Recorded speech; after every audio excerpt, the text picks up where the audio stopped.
আপনারা না আমি কইছিলাম যে আপনি কখন আমার রাস্তায় আইবেন না, আমার পথ আটকাইবেন না। আপনি কেন আবার পথ আটকেছেন আমার? যান সামনে থেকে সরেন। একদিন তুমি হয়তোবা এই মজনুর ভালোবাসা বুঝবা, তুমি হয়তোবা হতে পারো কাজের বুয়া, কিন্তু আমি কিন্তু তোমারে কাজের বুয়া মনে করি নাই। আমি তোমারে আমার মন প্রাণ দিল দিয়ে তোমারে ভালোবাসছিলাম।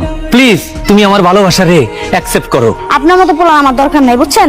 আপনি যান, যাই বেশি বেশি ডিম দুধ খান, আর পারলে সাথে একটু হারবাল খাইয়েন, বুঝছেন? তাহলে আরো বেশি বেশি মশাল হইব আপনার। সামান্য কাজের মেয়ে হয়ে তুমি আমার পাত্তা দিতে চাও না? না জানি কোনো বাড়িয়ালির মেয়ে হলে তুমি কি করতে? তুমি আমার মতো ছেলে তুমি পাবা না। তুমি পাবা কেমন ছেলে জানো? এইরকম পেট মোটা আর এইরকম চিকনা। তুমি আমার মতো ছেলে পাবা, এরকম মাসলওয়ালা ছেলে, এরকম বডিওয়ালা ছেলে। আপনার মতো পোলা আমার দরকার নেই। রাস্তা ছাড়েন, রাস্তা ছাড়বেন, সরেন। আরে শালার কাজের মেয়ে, শালার আমারে পাত্তা দেয় না। এ জীবন রাখার চেয়ে না রাখাই ভালো। আপনার লাগে আমার কিছু কথা আসছিল। কি কথা? আপনি আমারে তালাক দিয়ে দেন। কে? কি বললা তুমি? আমি তোমার তালাক দিয়ে দেবো? কেন? আপনি বুঝতে পারতেছেন না, আপনার কষ্ট আমি সহ্য করতে পারবো না। আপনি এর থেকে আপনার বাবার কাছে চলে যান। দেখেন, আমরা তো ছোটবেলা থেকেই এরকমের জায়গায় বড় হয়েছি, আমার কোনো কষ্ট হয় না। কিন্তু আপনি তো ছোটবেলা থেকে ভালো জায়গায় থাকছেন, ভালো খাবার খাইছেন, ভালো পোশাক পরছেন। আপনি আমার সাথে তাল মিলিয়ে চলতে পারবেন না। আপনি আপনার বাবার কাছেই চলে যান। আমার যত কষ্টই হোক, কিন্তু আমি তোমার ছাইরা যাইতে পারবো না। শোনো, আমি ভয়কে জয় করা ছেলে, আমি এত সহজে হার মানবো না।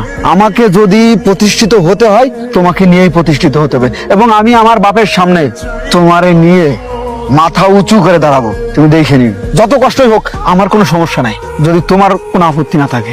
পাগলামি করেন না, পাগলামি করে কিচ্ছু হইব না। আপনি আপনার বাবার কাছে চলে যান, আপনার বাবাই যা কয় তাই শুনেন। তার কথা মতো আপনি একটা ভালো ঘরের মাইয়া দেখে বিয়ে করেন, আপনি সুখে থাকবেন।